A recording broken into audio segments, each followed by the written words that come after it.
A remote community is rocked when a resident is gunned down in his home. He was laying on his back in a pool of blood. It's a heinous crime. He was very appreciated within that community. So the big question is, who would do this to him? Could the victim's tangled personal life have played a role? They had an ongoing affair going back to at least 2014. It was a very rocky relationship from the text messages. An unexpected tip will bring detectives head-to-head with a dangerous group of criminals and a twisted couple bound by an appetite for destruction. This was his first real girlfriend, and he was just seeing butterflies. If you're loving him, he loves you. Like, he's gonna do anything to protect you. She'd written New Age Bonnie and Clyde riding together till the homicide detectives pull us apart.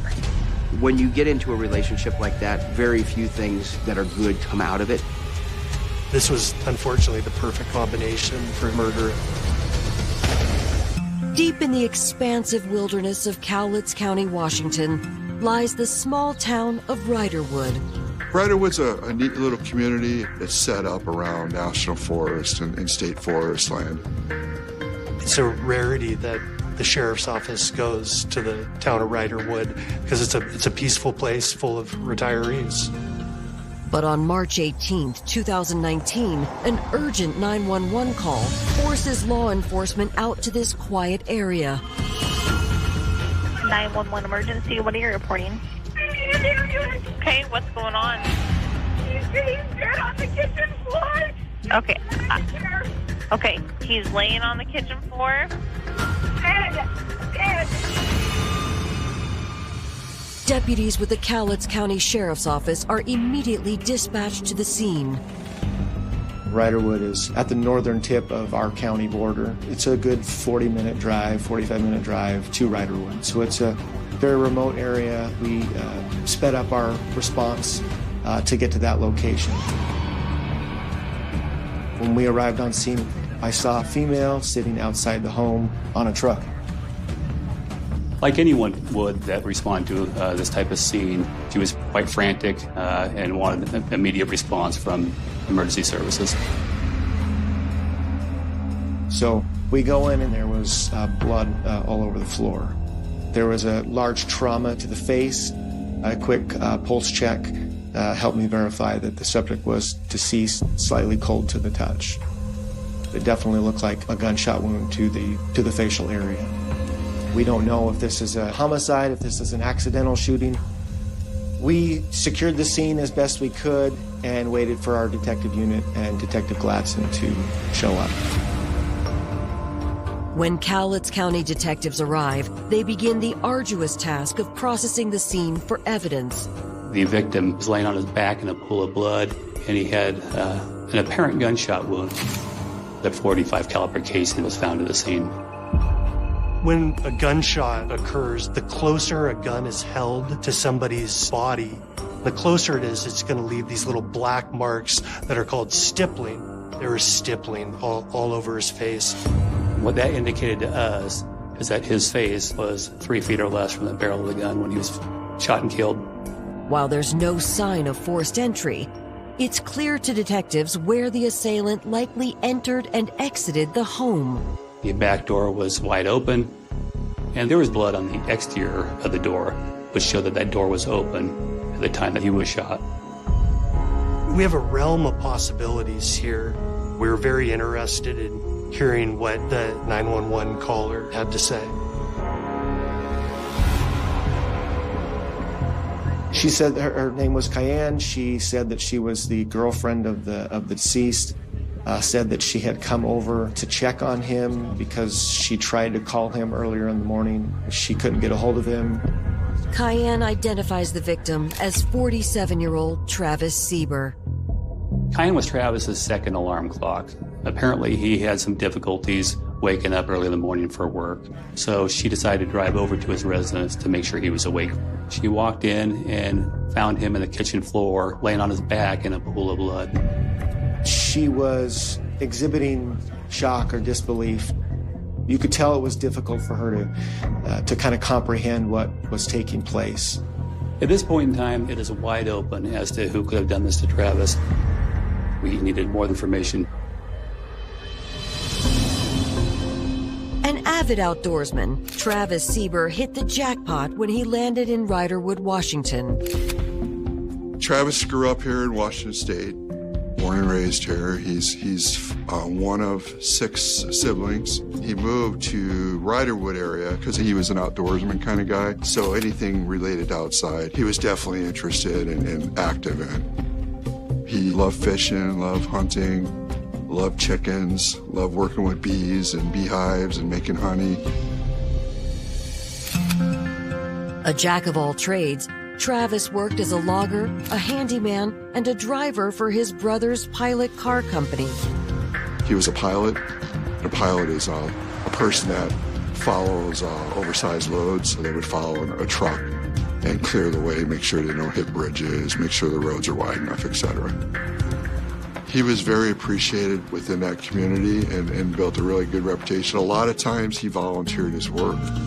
He had a big heart in that respect. Over the years, Travis had 2 children, but his romantic relationships never seemed to last. He never got married, but he did have female companions. In the process, he did have kids, a young man, and then he has a young daughter. They had a child that he was paying child support for that didn't currently live with him. Travis lived the life of a bachelor. He liked to go out to the bars, and he liked to meet a lot of women. And yet he never gave up hope that he would find the one. So when he met Cayenne in 2007, he decided to give the relationship a shot. I know Cayenne really cared for Travis. I know Travis really cared for her. But on March 18th, 2019, Cayenne finds Travis shot to death inside his home. In any homicide investigation, the person of interest is the person to find the victim. So that was my interest in speaking with her right away. Cayenne lived with him for a period of 1 year, but approximately 3 years prior to this incident, she had moved out of his house and lived in a separate residence a couple miles away, but she still indicated that she was Travis's girlfriend. Cayenne also reported that Travis was the victim of a burglary just a couple months earlier in January of 2019. She didn't offer up any explanation as to enemies, so, obviously, robbery, burglary, that could be a motive. But he didn't have a whole lot of cash or other valuables inside of his house. She said that he did have some jewelry, and she noticed that jewelry was missing. Travis's home had not been ransacked, but what you could tell is in Travis's bedroom, you could see fresh movement off of his dresser. There was dust that indicated things had recently been displaced. One of those items was a DVD player, and the other item was a DVR. That went to Travis's surveillance system. Travis had security cameras across the entirety of his house from every direction. The wires from the security cameras went to that DVR, which is a hard drive, and would show who was at his house. That was ripped out of his bedroom. Travis's cell phone was also taken as well.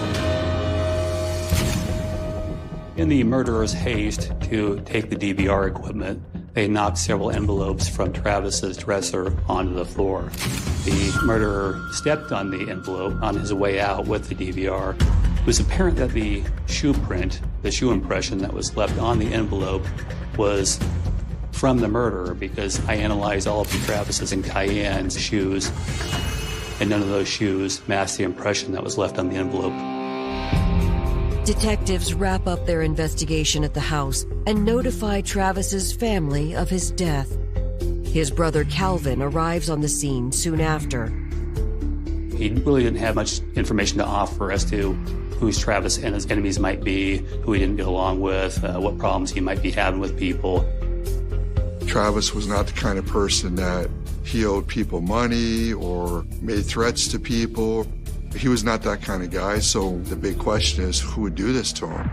When detectives ask his brother about Travis's relationship with Cayenne, he gives an entirely different description from Cayenne's. Cayenne described herself as Travis's girlfriend. However, Travis's brother referred to the relationship between Travis and Cayenne as off and on relationship, and he didn't know what the current status was. How did Travis treat Cayenne?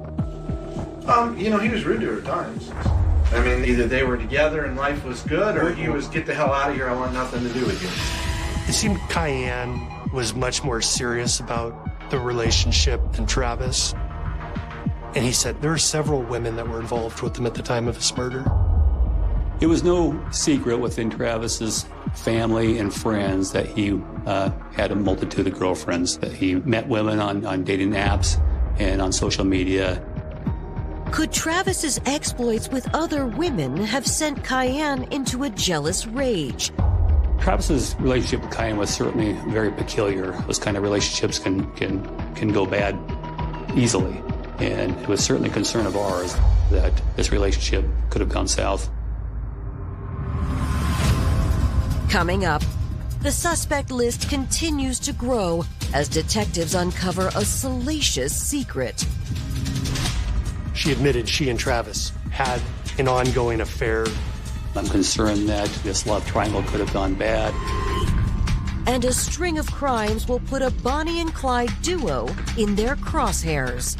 It was a dysfunctional relationship from the get-go that unfortunately ended up costing someone their life. In Riderwood, Washington, detectives have just learned that their murder victim, 47-year-old Travis Sieber, was dating other women while involved with his girlfriend and the 911 caller, Cayenne Meloche. So my first step was to have a sit-down interview with Cayenne. I had her sit in the front seat of my car while I sat in the driver's seat, and I recorded our interview. First of all, just how long you have known Travis? I've known him for, I'd say, 12 years. Okay, and how long have you been in a dating relationship? About almost 4.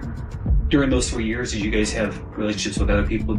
He would have an open-sided relationship, like he would sleep with other people. Okay. There's no other way to say it. Do you know like the names of the people he slept with? No. So you guys haven't been having any problems lately? Okay. And you don't know them? Cayenne reported that she was last at Travis's house the prior evening, and she estimated that she left his house about 9:45 p.m., and she was home the entire time between 9:45 p.m. and 7 a.m. the following morning. I asked her if she was okay with us analyzing her phone, and she immediately turned her phone over to the police. Over the course of the 4 years that you've been dating him, has he had beef with other people? As far as somebody wanting to physically try and do anything, not that I'm aware of. Once Cayenne is released, a deputy approaches Detective Gladson. The deputy told me that there was a woman just down the hill that wanted to speak with the investigator.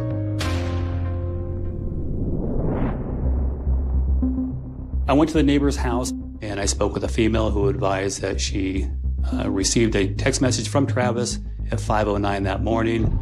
She wanted to relay that information to me so it would help narrow down the time frame in which Travis was murdered. The neighbor was in the process of making her daily coffee in preparation to go to a workout class when Travis sent her this hi text message at 5 a.m. She said she didn't see that text message until her workout class was over and deputies had already arrived on scene. We found a 5 a.m. text message to a neighbor woman who's married, which will be a little bit odd, but it was indicative to us that Travis was alive at 5 a.m. I knew at that point that this murder happened sometime between 5 a.m. and 7 a.m. Curious about the nature of their relationship, detectives asked the neighbor why Travis would text her so early in the morning. She admitted she and Travis had an ongoing affair going back to at least 2014. She revealed to us that she was last intimate with Travis about 8 days prior to his murder. Travis's neighbor was about Travis's age. She had a husband that was significantly older. I asked the neighbor if her husband was aware of the affair that Travis had with her, and she said he was aware, but he did not think it was ongoing. He thought it had stopped years earlier. I asked her how her husband would react if he had saw a message on her cell phone that came from Travis. She said he would not be happy. Detectives consider the possibility that her spouse had secretly uncovered the betrayal. I'm concerned that this love triangle could have gone bad. At this point in time, the neighbors are absolutely persons of interest. When I spoke with the husband at his home, he was aware of the past relationship that his wife had with Travis, but he didn't have any animosity or ill will towards Travis stemming from that relationship. They were neighborly with each other. I got over it, and I never harbored any hard feelings toward Travis because I just thought he wasn't conscious of his actions, what he was doing. We hinted around at the possibility that they were still having an intimate relationship, and he was clearly not aware of that. If they were involved with each other recently, would you be surprised? I would be very surprised. Would you be upset? Yes, but I truly, really don't think that in the last several years they had a sexual relationship. And I asked him if he had a firearm, and he confirmed that they don't have firearms, never have had firearms. He doesn't believe in firearms. He was very genuine. It just seemed unlikely due to his age and his demeanor that he was involved. The neighbor is just simply not a violent person. We asked the husband if he believed his wife would be involved in the murder of Travis, and he said no. I asked the neighbor if she would allow me to look at her phone. She was very reluctant to provide her cell phone. She decided that she had personal things on her phone that she didn't want to share with us, and we ended up seizing her phone pursuant to the application of a search warrant.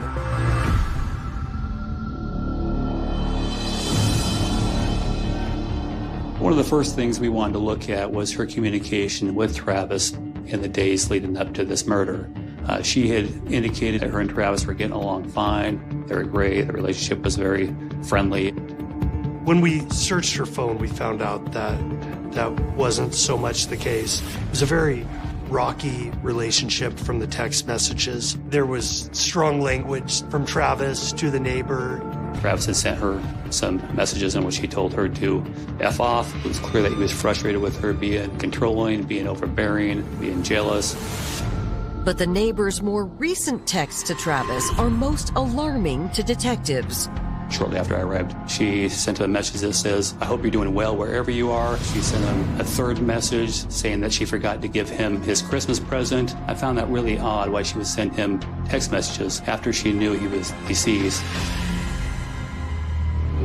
Detectives decide to bring Travis's neighbor in for a formal interview. When confronted about the text messages, she's quick to explain her actions. The neighbor told us that she was a very spiritual, deep type of person, and so she felt she was connecting with Travis after he passed. That was strange. Definitely raised some questions. There was no direct evidence on her phone showing that she was at Travis's house that morning. So while there's oddities about her relationship with Travis, we're going back to the drawing board a little bit here. Circling back to their original suspect, Travis's on-again, off-again girlfriend, Cayenne, detectives received the results from her cell phone. The call detail records for Cayenne's phone showed that when she called Travis the morning of the homicide, she was at her residence. Her story checked out and the cell phone records substantiated that. We were able to rule Cayenne out as a suspect in this murder. Detectives believe Travis's complicated love life still holds the key to solving his murder. One of the things that Cayenne initially told us that Travis was missing, in addition to the DVR equipment, was his cell phone. We wrote search warrants to ping that phone, and we had a pretty small grid area where we believed the phone had been ditched. We believed it was discarded along State Route 506. We conducted 2 search and rescue missions in that area in an attempt to try and locate that cell phone. It was very difficult terrain. There were blackberry bushes, steep hills, ravines, creeks. Our search and rescue folks were beating brush for 2 days trying to find the cell phone. There was a search for it, and they were not finding it. And the ping became more and more faint till they weren't able to recover it. So we do a search warrant to Facebook, the dating sites that he's on, his email, his phone records, and we're identifying all the people that he's in contact with. Travis was having a lot of relationships with a lot of different women, and some of those women were married women. So there were certainly some concerns that one of these married women's husband found out about the extramarital affair and decided to take matters into his own hands. We're making phone calls. We're looking at the criminal history on people to see if they'd be upset or capable of this. In homicide investigations, you have to look at every possibility. And a lot of times, the simplest answer is very close to what happened. Riderwood, Washington police are investigating the shooting death of Travis Sieber, and his loved ones are grappling with the magnitude of their loss. When somebody took him away, they took away a great person. And that's probably the biggest question I have. I ask 1,000 times a day is why.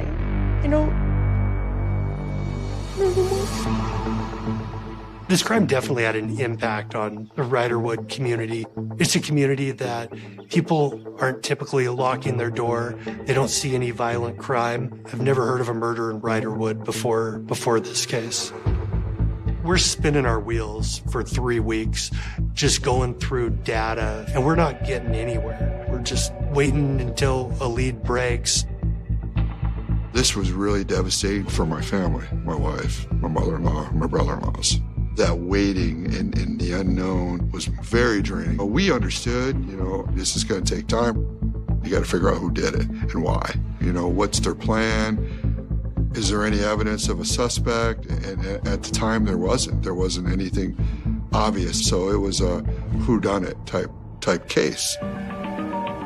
Then, on April 8th, Cowlitz County detectives received case-breaking information from the Centralia Police Department nearly 40 miles north. Essentially, Centralia PD, since mid-March, was getting rocked by downtown burglaries. There was at least a dozen commercial businesses that were burglarized, from cell phone businesses, coffee stands, tattoo shops, Mexican restaurant. Mainly they were attacking the cash register and safes looking for money. It was almost a nightly occurrence. They had assembled a task force to specifically focus on ending this commercial burglary ring that they were having. They all had the same MO, same group of individuals committing the burglaries.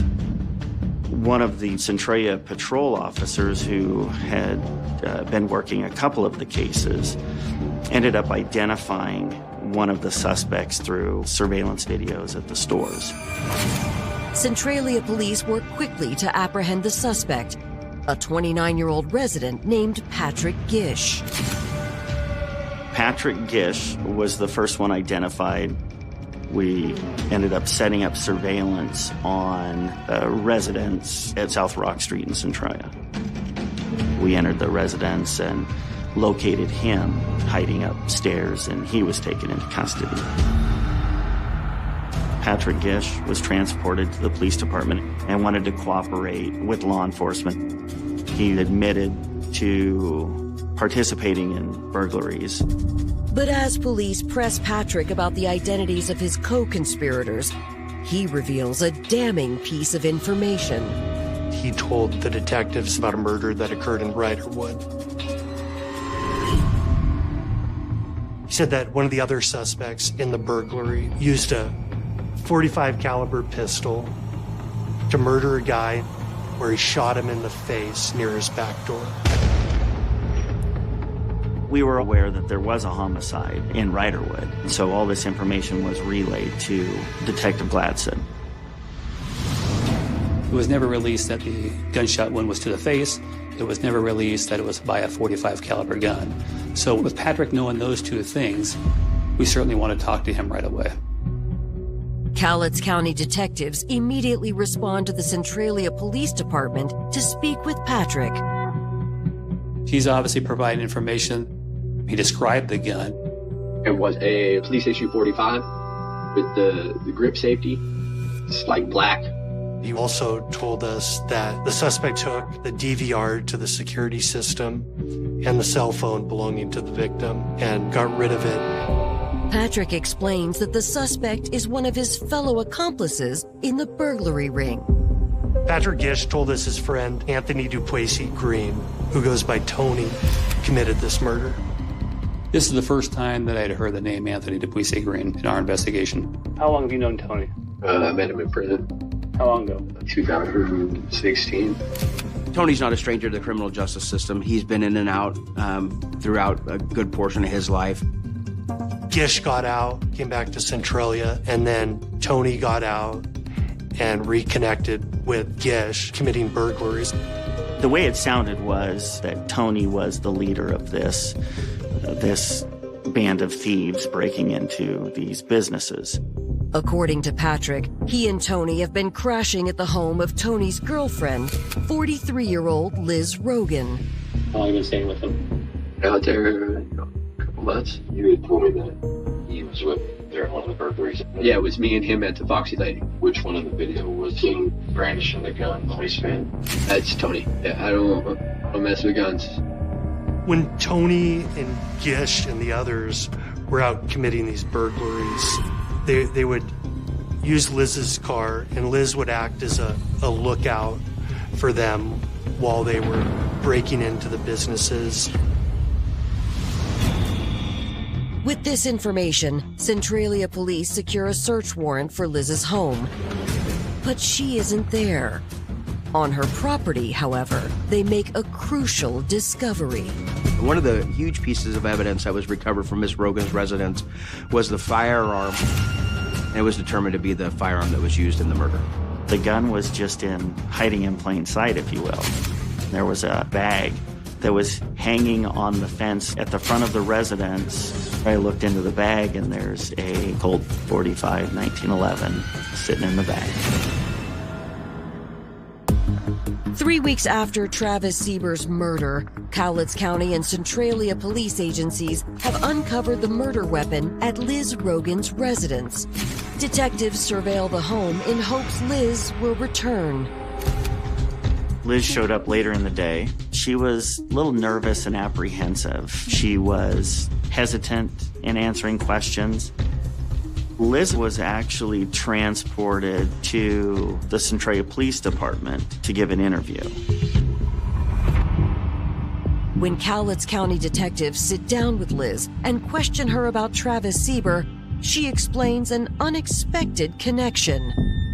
How do you know Travis? I met him back in 2014 online. Online? Do you remember what site that was? POF. You met him in 2014 on Plenty of Fish? Okay. And when you met him on Plenty of Fish, did you guys meet up? Once he came to the house, we talked for about an hour, and then he left. We talked a few times on the phone, and then lost touch. According to Liz, she kept her dating profile active, which is where she met Tony DePuisaya-Green in late 2018. And they began dating in just the months prior to this murder. They hit it off fast. They were out spending money, going to casinos. It wasn't long after they began dating that they started committing burglaries together, and a lot of them. When you look at Liz's history, she is not a stranger to the criminal justice system. None of these folks really were. They enjoyed this Bonnie and Clyde lifestyle. They were loving it. They were eating it up. But Liz claims that not long into their relationship, she began to encounter a darker side to Tony. What kind of relationship did you and Tony have? In the beginning, it was good. And then how did it change? He started becoming very aggressive. She implied that Tony was very controlling, that she was fearful of him. Tony has been described as having an explosive temper. One night, Tony was going through her dating websites and found a message from Travis to her. Who reached out to who a few months ago when you guys recently reconnected again? He reached out to me. Travis reached out to you? Yeah. What was his conversation with you? It was more just kind of catching up. And that message upset Tony. So Tony comes up with the idea to rob Travis. And that idea consists of Liz distracting Travis. And while they're engaged inside, Tony is going to burglarize the residence. According to Liz, on March 17th, Tony told her to take him to Travis's house so they could execute the plan. Did you call Travis before you arrived? Text him? Facebook, anything? Just showed up? Did he talk about what he wanted you to do before you arrived? Please. Just go to the house and get his attention. So, he let you come in the house and he asked you to use the bathroom? What happened next? Came out of the bathroom, and it wasn't even 30 seconds after I came out of the bathroom. Tony was beating on the front door. Did Travis open the door initially for him? He had started to open the door, and we pushed it shut, and he locked it. And he said it was, and I said, just open the door. And he stopped. What did Travis do next? He just stood there and he stared at me, and I was just... I said, I just want to go. And I opened the door, and I ran off the porch, and I was standing in the driveway looking around, trying to see where he was. She was yelling for Tony, but she realized that he ran around to the back door because she could hear the yelling and screaming back there, and then she heard the single gunshot. She said she panicked and she wanted to leave, but she couldn't leave because Tony had the keys. When Tony finally emerges from Travis's residence, he's got what she described as these black boxes in his hands that he's carrying, and he gets in the passenger seat and they drive off. What do you think would have happened if you had drove by Travis's house and said, I can't find the thing? Okay. They told me that he had people watching me. She portrayed herself as the victim throughout this whole thing and portrayed Tony as the monster. When detectives press Liz about Tony's whereabouts, she says she doesn't know. But authorities are able to track down his relatives nearby. A detective showed up and he's like, hey, can I ask you a few questions? And I was like, yeah, of course. Like, I have nothing to hide, you know? Tony's family is stunned to learn of his alleged involvement in Travis Sieber's murder. I was shocked and kind of bummed. I was like, how could he have done this? I didn't really know what to think. What we learned was that Tony had a dysfunctional upbringing. He had a difficult childhood. Tony and I, my brothers and sisters, I believe there's 9 of us that I know of. He spent most of his teenage years in and out of juvenile. When he became an adult, he continued that trend. He spent most of his adult life in prison. Tony was a very violent person. He has a long history of violent crimes. He was released from prison just months before this murder. Tony gets out of prison and he meets Elizabeth Rogan. According to Tony's family, he and Liz shared a passionate connection. Tony was infatuated with Liz. This was his first real girlfriend, and he was just seeing butterflies. If he knows you're loving him, he loves you. Like, he's gonna do anything it takes to protect you, to love you, to cherish you, no matter what it be. It wasn't long after they began dating that Liz moved Tony into her house. After speaking with Tony's family, authorities finally track him down when he arrives at his home. He is taken into custody without incident. I brought Tony into an interview room. I read him his rights, and I told him this was regarding the murder that occurred in Riderwood, expecting a significant response and reaction from him, and as all he did was smile. He lawyered up, as they say. He was very confident and cocky. There's certainly a lot of more evidence that needs collected to prove his guilt beyond a reasonable doubt, but at this point I have established probable cause that he committed this crime. Authorities also arrest Liz Rogan and charge her with Travis's murder. Liz claimed that she acted under duress because she did what Tony told her to because he had a gun. I later spoke with other people who are closely connected to both Liz and Tony, and they advised that the relationship wasn't at all that way, that Liz could hold her own, and that she oftentimes told Tony what to do. She's trying to be dismissive of her involvement and pin this all on Tony. When detectives search Liz's car, their suspicions are confirmed. When the search warrant served on Liz's car, a diary's located. Inside the front cover of that diary, she had written, "The new age Bonnie and Clyde, riding together until the wheels fall off and the homicide detectives pry us apart." Usually you see remorse in situations like that, and Liz is glorifying it and making it romantic in her diary.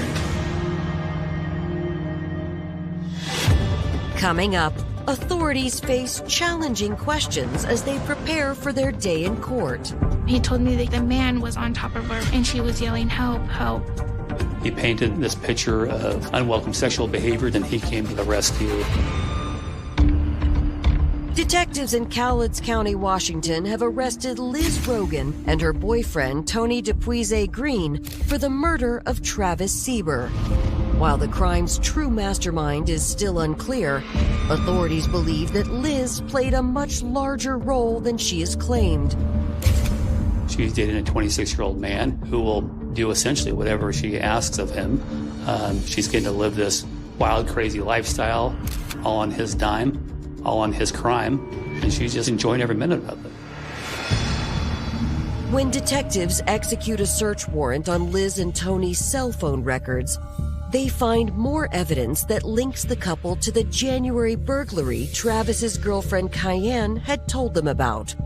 And what this communication between Tony and Liz revealed on January 18th, 2 months to the day before the murder, was they went out there with a specific plan for Liz to go in and distract Travis while Tony burglarized his house.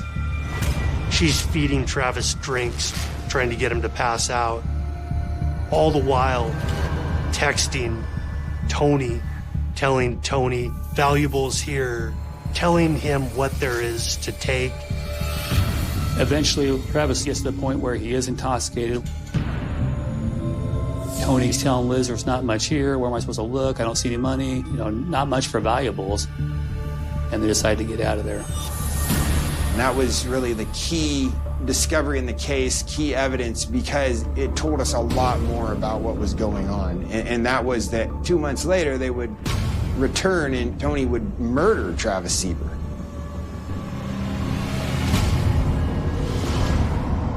Working alongside the Centralia police, Cowlitz detectives find evidence that bolsters their case against Tony. At the scene, on an envelope, there was a shoe tread impression.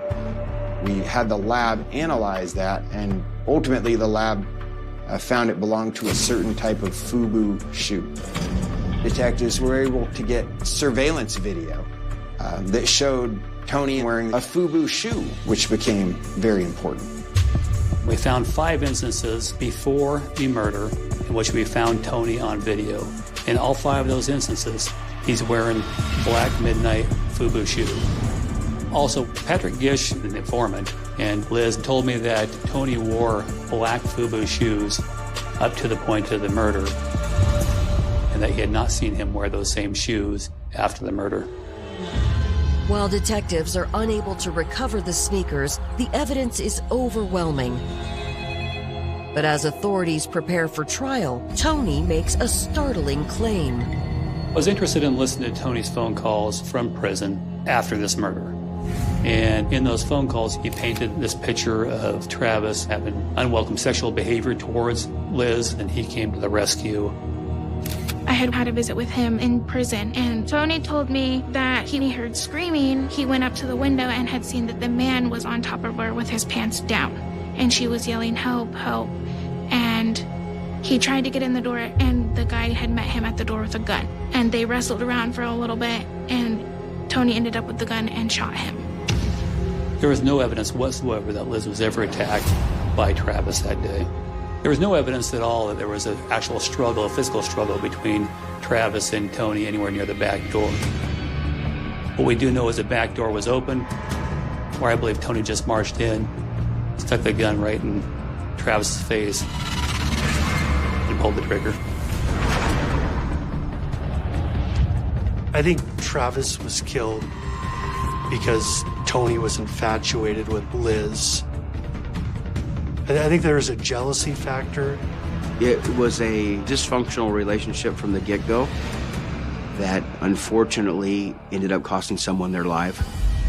And when you get into a relationship like that, very few things that are good come out of it.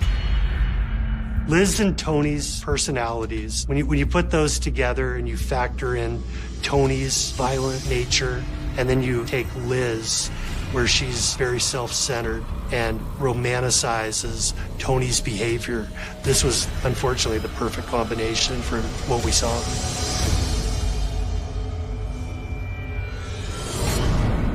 Ultimately, Liz is given the opportunity to reduce her charges. There was an agreement reached with Liz through her attorney that she would agree to testify truthfully against Tony in his trial, and she would plead guilty ultimately to murder in the second degree and a 15-year sentence. With the prospect of Liz testifying against him, Tony also accepts a plea deal. We ended up making an offer to Tony to plead guilty to murder in the first degree and 45 years in prison. We're very fortunate that he received a 45-year sentence. I don't know that I've ever investigated a murderer who I felt was more likely to kill again than I feel about Tony. He's just a dangerous individual and he needs to be in prison. Liz is equally dangerous. I don't believe that she's sad that Travis's family is grieving. I believe that she's sad that she's sitting in prison. Throughout this investigation, Liz never grasped the concept of what she did. She glorified what they did, and she was the catalyst to what happened. She should have got more. She's the one that caused the ultimate outcome of this investigation. If it wasn't for her, this would have never happened. Now, we don't have Travis, and the family grieved for years. Nothing will change that. The way to remember Travis was he was very caring, he had a big heart. He definitely loved his family, and he's missed.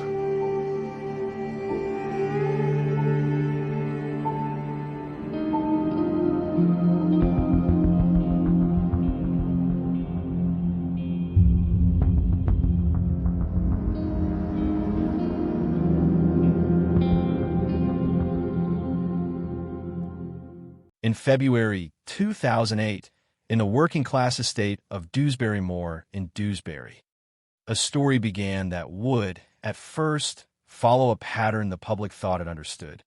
A child leaves school, fails to return home, and within hours, fear takes hold, not just within a household, but across an entire community.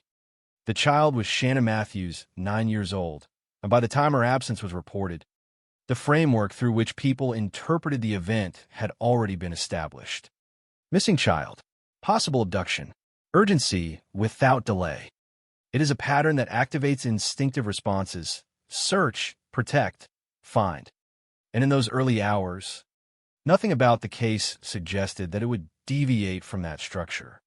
There was no immediate contradiction, no visible fracture in the narrative. Only a child who had not come home. But what followed would challenge not only the assumptions surrounding this case, but the assumptions that underpin how such cases are understood at all. Because this was not simply a story about disappearance. It was a story about construction, about how a narrative can be built, sustained, and believed, even as the truth exists elsewhere, hidden not in distance, but in proximity. The initial report came from Shannon's mother, Karen Matthews, who told police that her daughter had gone missing on her way home from school on the afternoon of February 19, 2008. The route was familiar. The distance was short. There was no reason, under ordinary circumstances, for concern to escalate beyond the immediate. But when Shannon did not return, And when attempts to locate her within the expected time frame failed, the situation shifted rapidly. Police were notified. A search began. And almost immediately, the case expanded beyond the boundaries of a single family. Within hours, the response grew in scale. Officers were deployed across the area. Search teams moved through streets, open land, and residential zones. The language used by authorities reflected the seriousness of the situation: a missing child, potentially taken, possibly at risk. And with that language came a broader reaction. Media outlets began reporting the story. Images of Shannon circulated. Appeals for information were broadcast. What had started as a local concern became a national one. This escalation is not unusual in cases involving children. The absence of a child carries a weight that accelerates response, compresses timelines, and amplifies attention. Every moment matters. Every lead is pursued. Every possibility is considered. And in this case, that process unfolded with intensity. Hundreds of officers became involved. Helicopters were deployed. The search extended into areas beyond the immediate neighborhood. Volunteers joined. The community mobilized. The expectation, implicit but powerful, was that Shannon was somewhere out there, taken, hidden, waiting to be found. And yet, from the very beginning, there was an element of the case that would later prove to be central, though at the time it did not stand out. Because the story, as it was told, was complete. It had all the necessary components: a child, a disappearance, a concerned parent, a clear timeline. It fit the pattern so precisely that there was no immediate reason to question it. The narrative did not need to be constructed by investigators or the media. It was already in place. And that in itself is what made it so effective. Because when a story aligns with expectation, it is more readily accepted. It moves faster. It spreads wider. It becomes, in a sense, self-sustaining. In the days that followed, Karen Matthews appeared publicly, appealing for the safe return of her daughter. Her role, as presented, was clear: a mother in distress, seeking help, asking for information, hoping for a resolution that had not yet come. These appearances reinforced the narrative. They gave it a face, a voice, an emotional anchor. And as the search continued, that narrative remained largely unchallenged. The focus was outward, on the possibility of a stranger, on the idea that someone had taken Shannon, on the assumption that the threat existed beyond the home, beyond the immediate circle of those who knew her. This outward focus shaped the direction of the investigation. Resources were deployed accordingly. Leads were evaluated within that framework. The question was not whether the narrative was accurate, but how to act within it as quickly as possible. Because in cases like this, hesitation carries risk. To delay is to potentially lose time that cannot be recovered. And so, the response remained aligned with the initial assumption: find the child, identify the abductor, resolve the case. But as time passed, and as the search expanded without producing definitive results, a different kind of tension began to emerge. Not yet doubt, not yet contradiction, but something less defined. An absence of confirmation. No verified sightings. No physical evidence pointing to an external offender. No clear indication of where Shannon had gone after leaving school.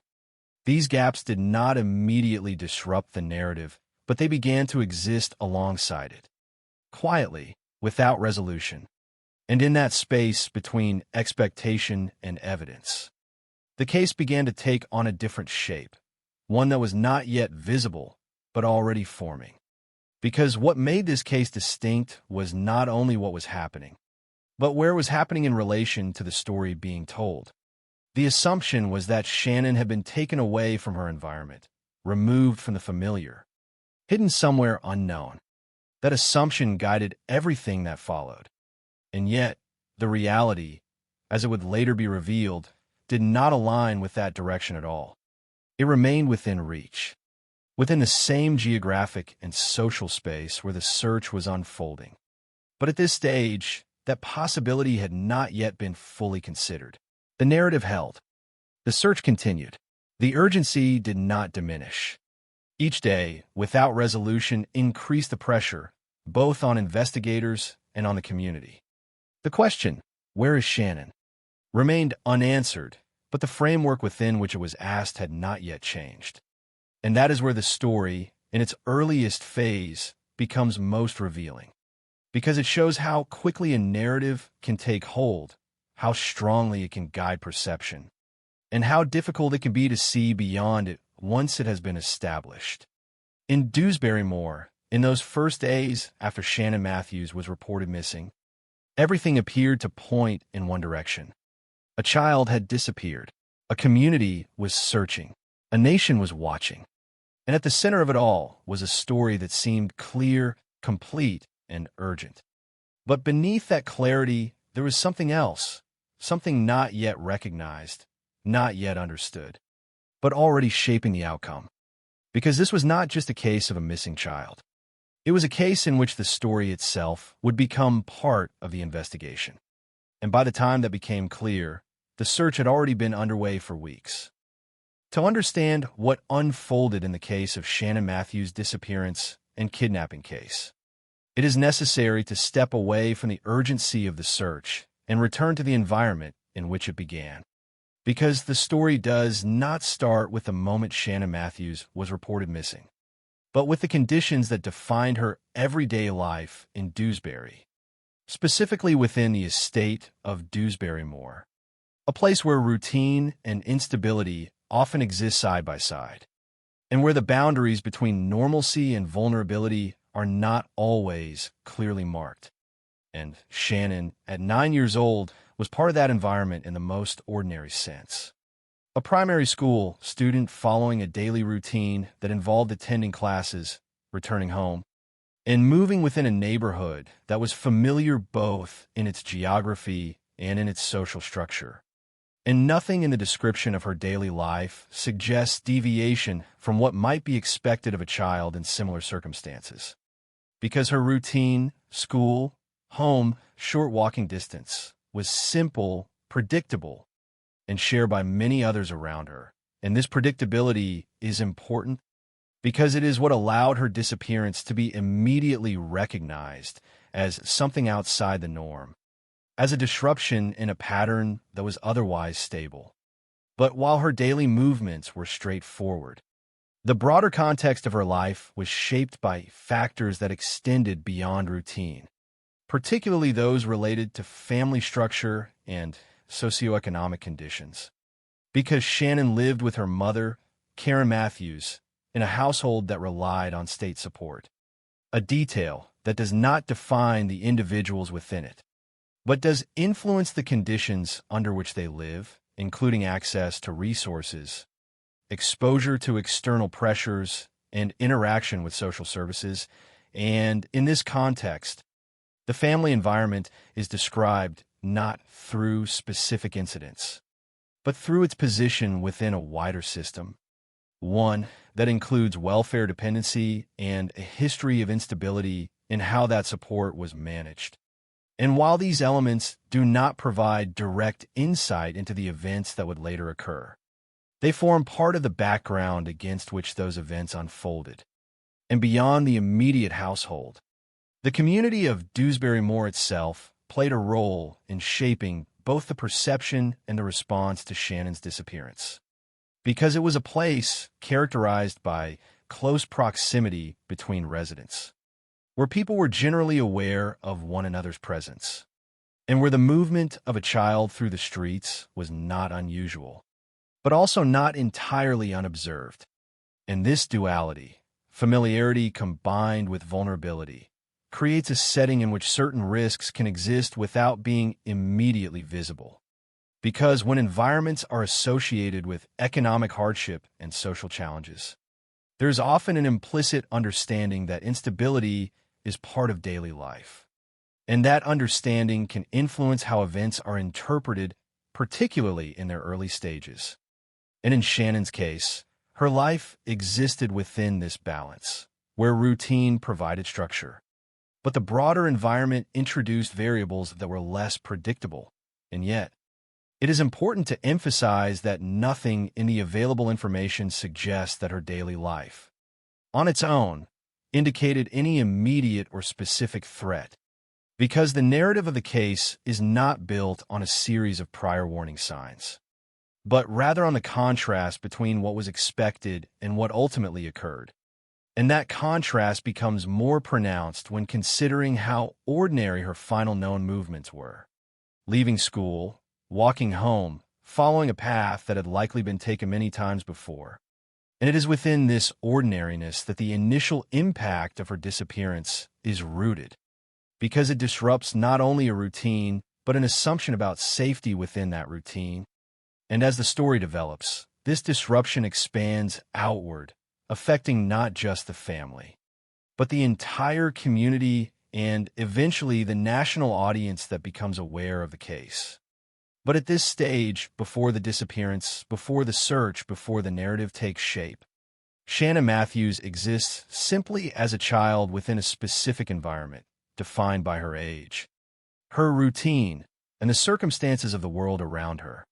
And understanding that environment is essential, not because it explains what happened, but because it frames how it was perceived, how it was responded to, and how it ultimately came to be understood.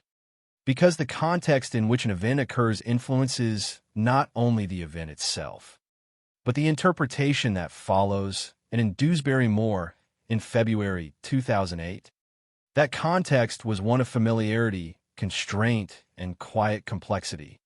A setting in which a child could move through daily life without drawing attention, until the moment that movement stopped, and when it did, the absence was immediately felt, precisely because it interrupted something that had been so consistently present. And it is from this point, this intersection of routine and disruption, that the rest of the case unfolds, carrying with it the weight of the environment in which it began. On the afternoon of February 19, 2008, the sequence at the center of the Shannon Matthews disappearance and kidnapping case moved from background context into active event, not through anything dramatic or immediately visible, but through the absence of something expected. Because when Shannon Matthews left school that day in Dewsbury, there was nothing to distinguish that moment from any other weekday afternoon, no disruption. No indication that the routine would not complete itself as it had before. And yet the significance of that ordinary departure would only become clear later, when the expected conclusion, her arrival home, did not occur. And it is in that gap between expectation and reality that the incident truly begins. Because the failure of a routine to resolve in its usual way transforms what would otherwise be unnoticed into something requiring explanation. And in this case, that explanation initially took the form of concern, then urgency, and finally escalation, because when Shannon did not return, her mother, Karen Matthews, reported her missing, describing a scenario in which the child had disappeared on the short journey between school and home. And within that description, the implication of external involvement was introduced, not as a confirmed fact, but as a possibility, one that immediately shaped the direction of response, because the idea of a child being taken, even without evidence, carries a level of seriousness that demands rapid action. And so from the outset, the incident was framed within the context of a potential abduction, a framing that would influence both the investigation and the public perception in the days that followed. And as authorities responded, the scale of that response expanded quickly, reflecting both the vulnerability of the victim and the uncertainty surrounding her whereabouts.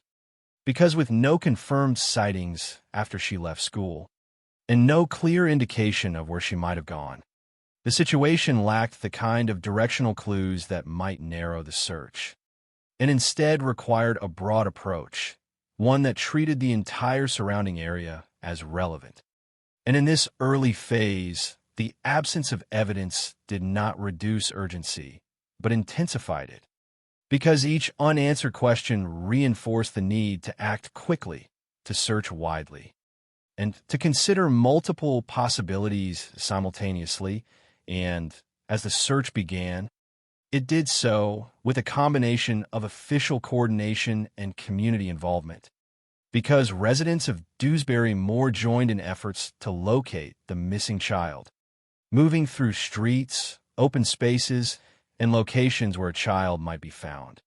While police organized more structured operations involving officers, specialized units, and aerial support, and this combination of local and institutional response created a sense of collective action, where the disappearance of one child became a shared concern, and as the hours extended into days, that concern did not diminish, but rather became more focused, because the lack of resolution meant that each passing moment carried additional weight.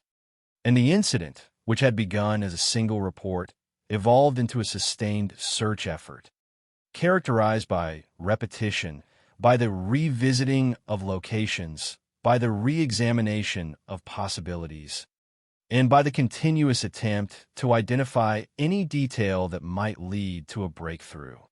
And during this period, the narrative of the incident remained consistent, centered on the assumption that Shannon had been taken or had otherwise disappeared beyond the immediate environment. And this assumption guided both the allocation of resources and the interpretation of information, because without contradictory evidence, the initial framing continued to hold, even as the search produced no definitive results. And it is this persistence of the narrative, in the absence of confirmation, that defines the middle stage of the incident, because the story remained intact, but the evidence did not yet support or refute it, creating a situation in which action continued without resolution. And as the search expanded, it began to incorporate not only physical exploration, but also the gathering of information from the public, including reports of possible sightings, which were investigated individually, though none provided a clear or verifiable path forward. And this pattern, report, assess, eliminate, repeated over the course of the search, contributing to a growing body of activity without producing a corresponding increase in certainty. And at the same time, the incident was no longer confined to the local area, because media coverage had extended its reach, bringing the case to a national audience. And with that exposure came additional pressure, both on investigators to find answers and on those directly involved to maintain the consistency of the narrative. And as the days progressed, the incident began to shift subtly, not yet in its core assumptions, but in the accumulation of unanswered questions, because the longer the search continued without clear evidence of abduction, the more the absence of such evidence became a factor in itself. And while this did not immediately alter the direction of the investigation, it introduced a layer of complexity that would later become significant.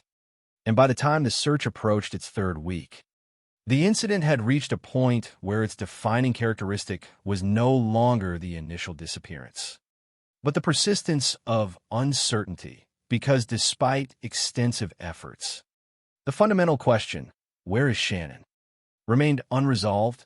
And it is at this stage, when the incident has fully developed but has not yet been explained, that the conditions are set for the transition into a different phase, one in which the focus would begin to move from searching outward to examining inward, from accepting the narrative to testing it, and from treating the disappearance as an external event to considering the possibility that its origin might lie closer to the center than initially assumed. But within the timeline of the incident itself, this shift had not yet fully occurred, and the story remained, on its surface, what it had been from the beginning: a missing child, a community searching, and a question that had yet to be answered. As the search for Shannon Matthews extended into its third week, the investigation into the Shannon Matthews disappearance and kidnapping case began to change in a way that was less visible to the public, but critical to its eventual resolution. Because while the outward-facing narrative still emphasized a missing child and the possibility of abduction in Dewsbury, internally the absence of confirming evidence started to carry as much weight as any lead that had been followed. And this absence was not treated as a failure, but as data, something to be examined alongside what had already been gathered. And when investigators reviewed the case in its entirety, the timeline, the reported route home, the lack of independent witnesses, and the absence of physical traces pointing to a stranger, they were confronted with a pattern that did not fully align with the expectations of a typical abduction scenario.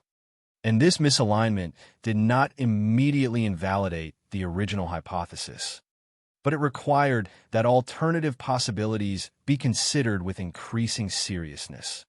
And so the investigation began to shift, not abruptly, but methodically, from an outward search for an unknown offender to a more focused examination of the environment closest to Shannon, including those who had the most direct knowledge of her movements and circumstances. And this shift was guided not by speculation, but by the systematic evaluation of inconsistencies. Because as statements were revisited and compared over time, small variations began to emerge, particularly in the account provided by her mother, Karen Matthews. And while each variation on its own might be explained by stress or confusion, taken together, they formed a pattern that required closer scrutiny.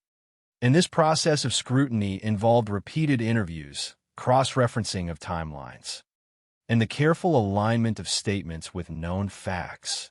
And as investigators continued this work, they also expanded their analysis to include communication data, examining phone records and patterns of contact that could either support or contradict the accounts being given.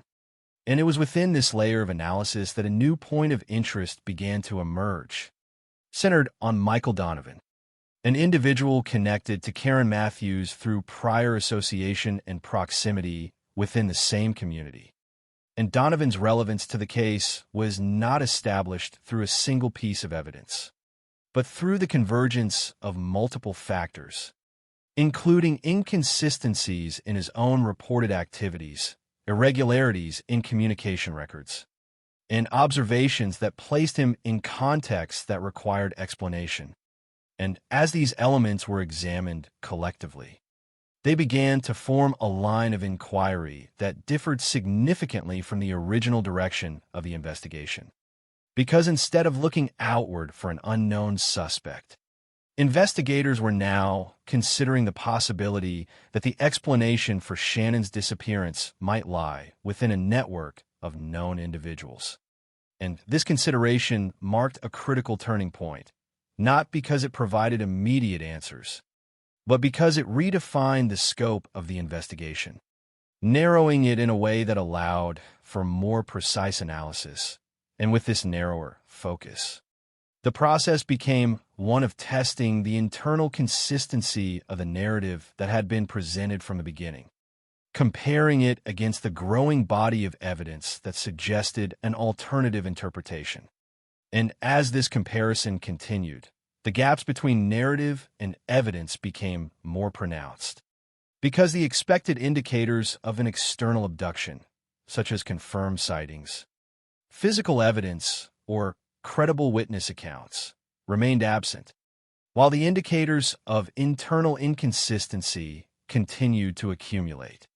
And this imbalance gradually shifted the weight of the investigation toward the latter, prompting investigators to intensify their examination of the individuals most closely connected to the case.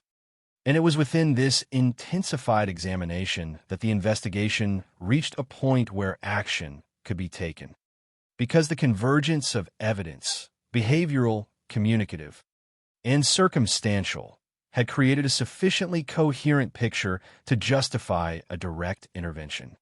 And on March 14, 2008, that intervention took the form of a police entry into a residential property in Dewsbury, a location identified through the investigative process as requiring immediate attention. And inside that property, investigators found Shannon Matthews alive, physically unharmed in a serious sense, but having been confined within a controlled environment for a period of 24 days. And this discovery resolved the central question of the search, her whereabouts, but in doing so, it simultaneously transformed the nature of the case. Because the circumstances of her recovery made it clear that the original narrative of abduction by an unknown individual was not supported by the facts. And instead, the situation pointed toward a constructed scenario in which the disappearance had been deliberately staged. And this realization led directly to the arrest of Karen Matthews and Michael Donovan, whose roles, as established through subsequent investigation, involved the planning and execution of a scheme to present Shannon's absence as a kidnapping in order to obtain financial reward. And while the arrests marked the culmination of the investigative phase, the significance of the process lies in how it reached that point, through the gradual accumulation and alignment of evidence that challenged the initial assumptions, reoriented the direction of inquiry, and ultimately revealed that the case was not one of external threat, but of internal orchestration. And in this way, the investigation into the disappearance of Shannon Matthews demonstrates how the absence of expected evidence can become as informative as its presence, guiding investigators toward a conclusion that, while not anticipated at the outset, was supported by the consistent application of method and analysis. The transition from investigation to prosecution in the case of Shannon Matthews' disappearance and kidnapping case marked a shift from uncovering what had happened to formally establishing responsibility within a legal framework. And by the time proceedings began, the central facts were no longer in dispute, because the discovery of Shannon Matthews in a residential property in Dewsbury, combined with the evidence gathered during the investigation, had already redefined the case from a suspected abduction to a coordinated act of deception. And within the courtroom, the task was not to reconstruct an unknown sequence of events, but to present that sequence in a structured, verifiable form that demonstrated intent, participation, and consequence. And this process involved the systematic introduction of evidence that had been developed over the course of the investigation, including communication records, patterns of behavior, and the inconsistencies in statements that had prompted the shift in investigative focus.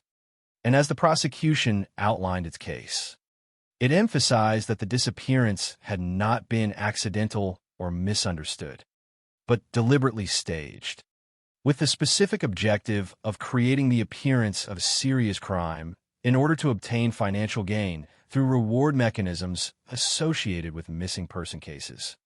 And at the center of this argument was the role of Karen Matthews, Shannon's mother, whose public appeals during the search had presented her as a parent seeking the safe return of her child, but whose actions, as established by the evidence, were instead part of the construction of the false narrative that had driven the national response.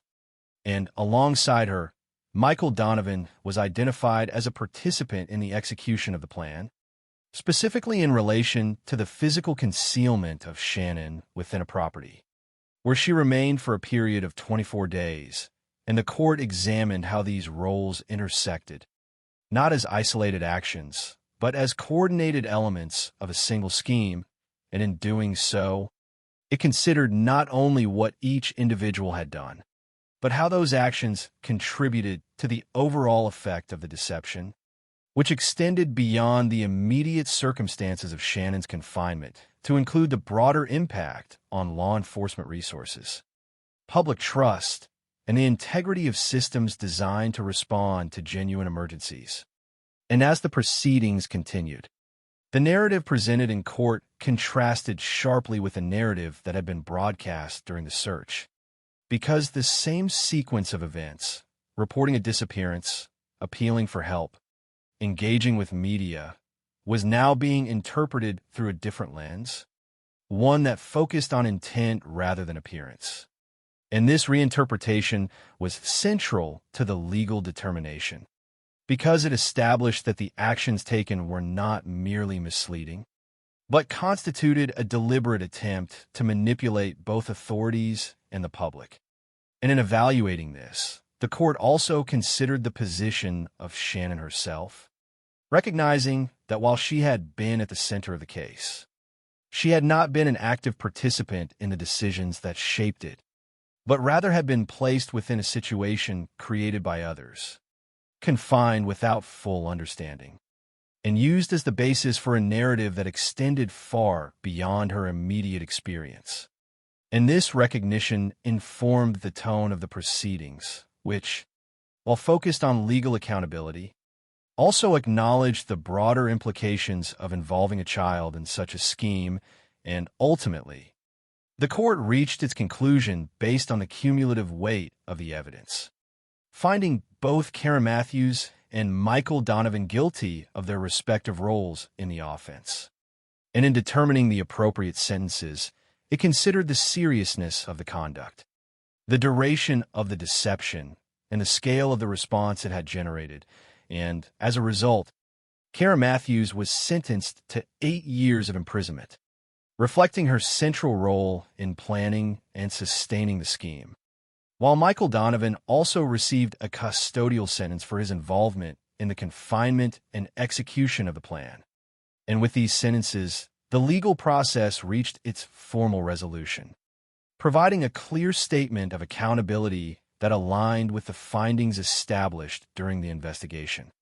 But while the verdict and sentencing concluded the judicial phase of the case, they did not fully resolve the broader questions that had emerged from it, because the significance of the case extended beyond the actions of the individuals involved to encompass the systems that had responded to the initial report, the mechanisms through which information had been disseminated and accepted, and the ways in which those mechanisms could be influenced or exploited. And in this sense, the outcome of the trial served both as a conclusion and as a point of reference, marking the end of one process while setting the stage for reflection on another, in which the focus would shift from determining what had happened to understanding what it meant and how similar situations might be approached in the future. The conclusion of the trial in the case of Shannon Matthews' disappearance and kidnapping case brought legal clarity, but it did not close the wider impact of what had unfolded in Dewsbury. Because while the court had established the roles of Karen Matthews and Michael Donovan with precision, the consequences of their actions extended far beyond the boundaries of a single courtroom decision. And in the immediate aftermath, the response across the United Kingdom was shaped by a mixture of relief and unease. Relief that Shannon Matthews had been found alive after 24 days, but unease rooted in the realization that the entire national search had been built on a narrative that was not only inaccurate, but deliberately constructed. And this realization carried a particular weight because of the scale of the response that had been mobilized, involving hundreds of police officers, extensive search operations, and continuous media coverage, all directed toward resolving what was believed to be a genuine child abduction.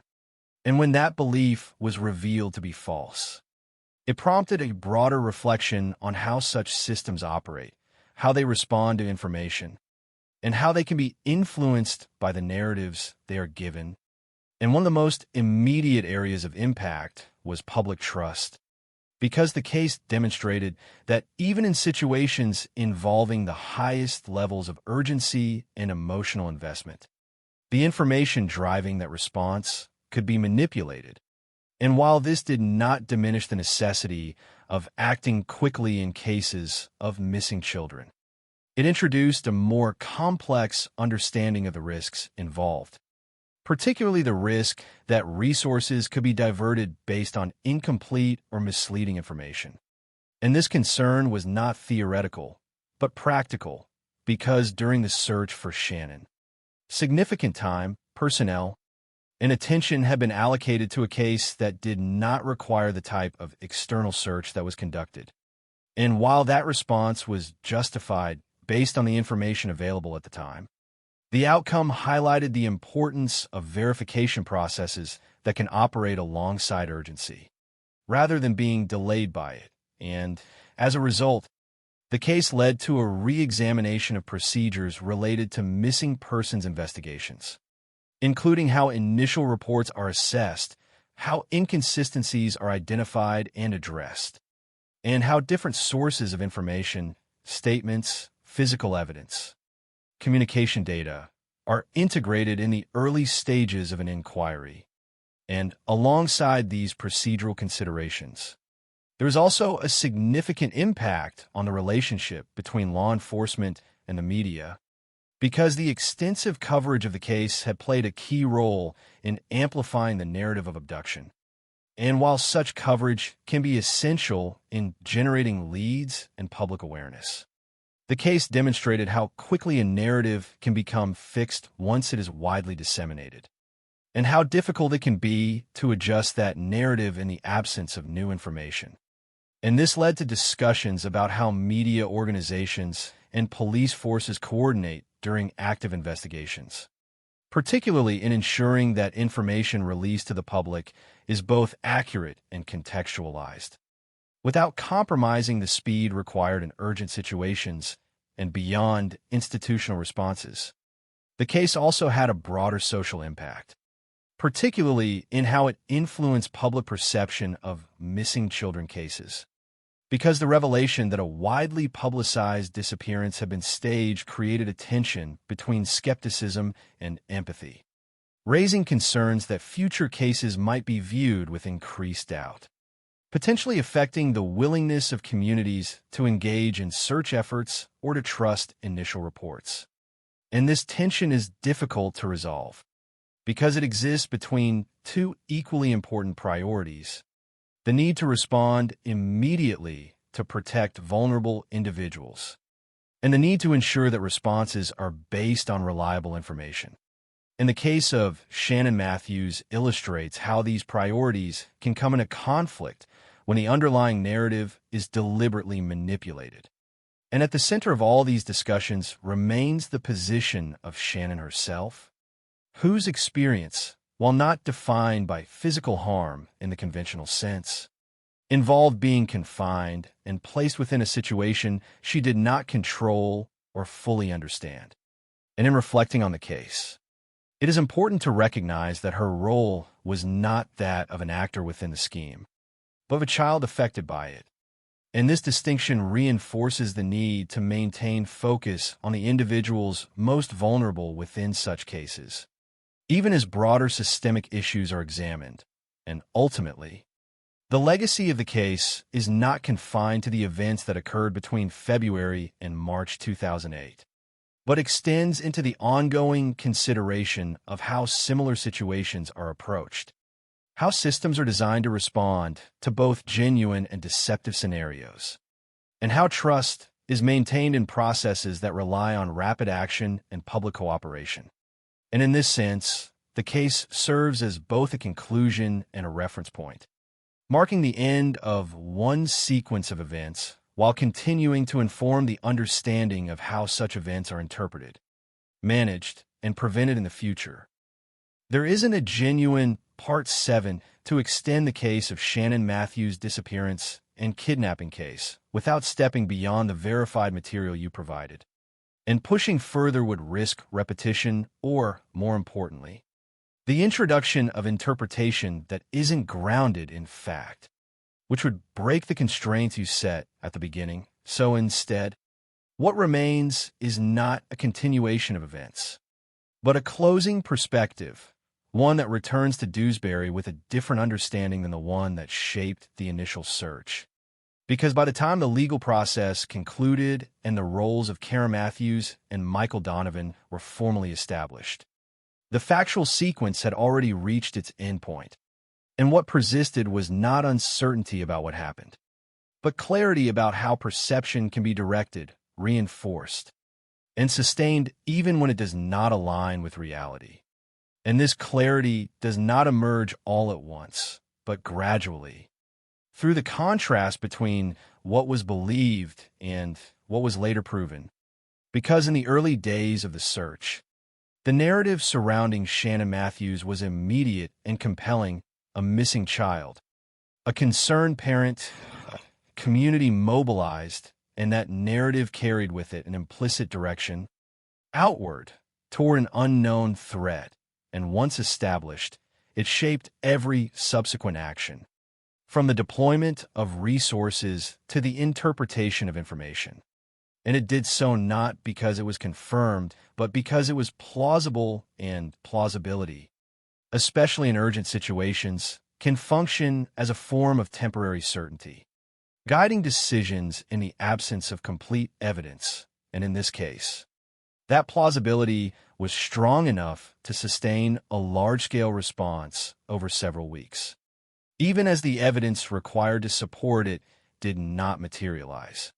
And this gap between narrative and evidence is where the case becomes most instructive, because it demonstrates how a story can remain intact, not because it is verified, but because it has not yet been disproven. And during that period, the absence of contradiction allows the narrative to persist, reinforced by repetition, by media coverage, and by the collective assumption that the initial explanation is the correct one. And yet, as the investigation showed, the absence of supporting evidence is not neutral. It is itself a signal, one that, when examined closely, can redirect attention. And in this instance, it was that examination of inconsistencies of communication patterns, of proximity, that shifted the focus inward, ultimately revealing that the origin of the case was not external, but constructed within the same environment that had been searching for answers. And this reversal is what gives the case its enduring significance, because it challenges the default direction of interpretation, suggesting that in certain circumstances, the most critical questions are not only about what lies beyond immediate view, but about what exists within it. And this is not a conclusion that can be applied universally, but it is one that underscores the importance of maintaining flexibility in how information is assessed, particularly in high-pressure situations where early assumptions can become deeply embedded. And in reflecting on the case, it becomes clear that its impact is not limited to the specific actions of those involved, but extends to the broader processes through which such actions are understood. Because the investigation did not fail in its initial response, it acted on the information available, but it evolved in response to the absence of expected evidence, demonstrating a capacity to adapt that ultimately led to resolution. And this adaptability is as much a part of the case's legacy as the events themselves, because it highlights the balance between urgency and verification, between acting quickly and reassessing when necessary. And in that balance lies the difference between sustaining a narrative and uncovering the truth behind it. And so, while the timeline of the Shannon Matthews case has a defined beginning and end, its relevance continues in the questions it raises about perception, response, and the conditions under which a story becomes accepted, not because it is complete, but because it fits what is expected. And it is only when that expectation is challenged that the full structure of the case becomes visible, revealing not just what happened, but how it was understood along the way. Extending the narrative of the Shannon Matthews disappearance and kidnapping case beyond its established conclusion does not introduce new events, but it does allow for a more deliberate examination of what remains once the fact is settled. Because in cases like this, the most lasting impact is not always found in the sequence itself, but in the way that sequence reshapes how similar situations are understood. And in returning again to Dewsbury, not as the site of an active investigation, but as the setting in which a narrative once took hold, it becomes possible to observe the distance between perception and reality with greater clarity. Because during the weeks in which Shannon Matthews was believed to be missing, the story that defined the case was one of external threat, of a child taken beyond reach, of a community searching outward for answers, and that story did not emerge accidentally. It followed a recognizable pattern, one that aligns with broader expectations about how such events typically unfold. And it is precisely because it aligned so closely with those expectations that it was able to persist, gaining strength through repetition, through media coverage, and through the absence of immediate contradiction. And yet, as the investigation ultimately demonstrated, the structure of that story was not supported by the underlying reality. And the point at which that reality became visible did not arrive through a single dramatic revelation, but through the accumulation of inconsistencies. The careful analysis of what was present and what was missing, and the willingness to reconsider initial assumptions in light of new information, and this process, while methodical, also reveals something more subtle about how understanding develops over time, because it shows that certainty is not always a product of evidence alone, but can also be influenced by how well a narrative fits within an existing framework of expectation. And when a narrative fits, it requires less immediate verification to be accepted, at least in the early stages, and this dynamic is not unique to this case. But here it is particularly visible, because the contrast between what was believed and what was later established is so pronounced. And in examining that contrast, it becomes clear that the case is not only about the actions of Karen Matthews and Michael Donovan, but about the conditions that allowed those actions to be interpreted in a certain way for a sustained period. Conditions that include the urgency associated with missing child cases, the role of media in amplifying information, and the reliance on initial reports to guide immediate response. And none of these elements, on their own, are problematic. They are necessary components of an effective system designed to protect vulnerable individuals. But the case illustrates how those same components can be influenced when the information at their core is deliberately constructed. And this does not suggest a failure of the system as much as it highlights the complexity of operating within it, because the need to act quickly often limits the ability to fully verify before responding. And in most cases, that trade-off is justified. But here it created a space in which a constructed narrative could operate long enough to shape a large-scale response. And in reflecting on this, the enduring question is not whether the response should have been different, but how similar situations might be approached in the future with both urgency and adaptability, ensuring that while immediate action is taken, there remains a continuous process of evaluation that can adjust direction when necessary. And this balance between action and reassessment is one of the key insights that emerges from a case, because it demonstrates that investigations are not static. They evolve in response to the information they receive. And the absence of expected information can be as significant as its presence, guiding investigators toward conclusions that were not initially apparent. And beyond the procedural implications, there is also the more human dimension to consider. Because at the center of the case was a child whose experience was shaped by circumstances she did not control. And while the broader narrative has focused on the deception and its impact, it is important not to lose sight of the fact that Shannon Matthews herself was placed within a situation that required her to remain hidden, to exist outside the normal structures of daily life for an extended period. And this aspect of the case reinforces the need to maintain focus on those most affected, even as the larger systems and responses are examined. And ultimately, the case leaves behind a layered understanding, one that includes the factual sequence of events, the investigative process that uncovered them, and the broader reflections that follow.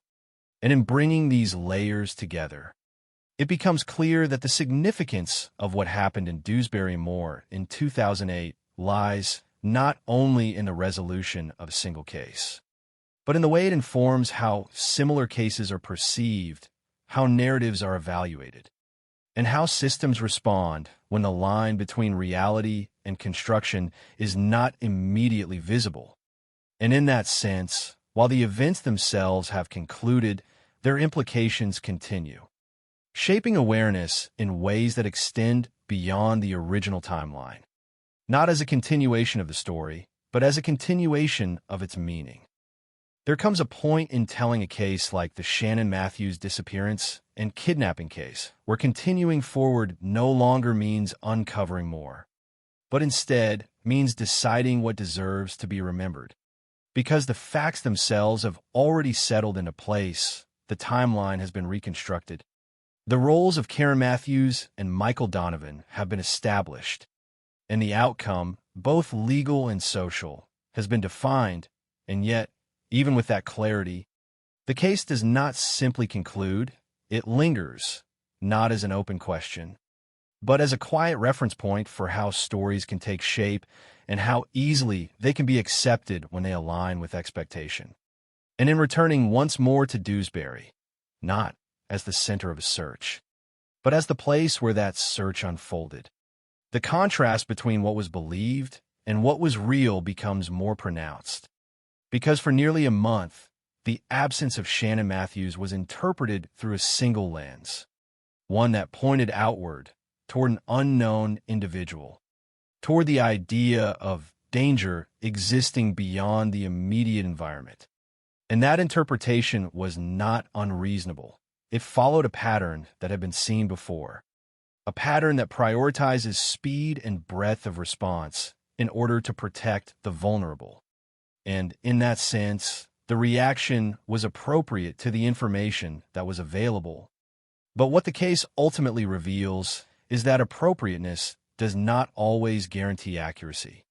Because when the foundation of a narrative is deliberately constructed, even a correct response can be directed toward the wrong conclusion. And this is where the lasting weight of the case resides, not in the sequence of actions themselves, but in the realization that those actions were shaped by a story that, while plausible, was not true, and that realization introduces a form of retrospective clarity, a way of looking back at each stage of the investigation and seeing how the absence of certain elements, independent witnesses, physical evidence of a stranger, confirmed sightings, gradually shifted the balance from assumption to doubt, and from doubt to reevaluation. And it is within that process of reevaluation that the investigation demonstrates its most critical function, because it shows that the strength of an inquiry is not only in how quickly it can act, but in how effectively it can change direction when the evidence demands it. And in this case, that shift in direction was what ultimately led to the discovery of Shannon and the exposure of the plan that had been constructed around her. And yet, even with that outcome, the case does not resolve into a simple narrative of error corrected, because the impact extends beyond the mechanics of the investigation into the broader understanding of how such cases are perceived, particularly by the public, because once a story of this nature is revealed to be false, it inevitably influences how future stories are received, introducing a layer of skepticism that did not exist before. And that skepticism, while understandable, carries its own risks, because in situations where time is critical, hesitation can have consequences. And so the legacy of the case exists in a tension between two necessary responses: the need to believe and act quickly, and the need to verify and question when inconsistencies arise. And maintaining that balance is not straightforward. It requires constant adjustment, a willingness to hold multiple possibilities in mind at once, and an understanding that initial appearances, no matter how compelling, are not always definitive. And beyond these broader considerations, there remains the individual at the center of the case, Shannon herself, whose experience, while not defined by the kind of violence often associated with such investigations, was nonetheless shaped by confinement, by absence from her normal environment, and by involvement in a situation she did not control. And in acknowledging this, it becomes clear that the case is not only about the systems that responded to her disappearance, but about the impact of those events on a child whose life intersected with a narrative far larger than her own. And in that sense, the final perspective on the case is not one of continuation, but of containment, of recognizing that while the events have a defined endpoint, their implications extend outward, influencing how similar cases are understood, how responses are structured, and how narratives are evaluated. And it is in that influence that the story ultimately finds its place, not as an ongoing sequence, but as a completed one that continues to inform, to caution, and to shape the way absence is interpreted in the moments before it becomes something more.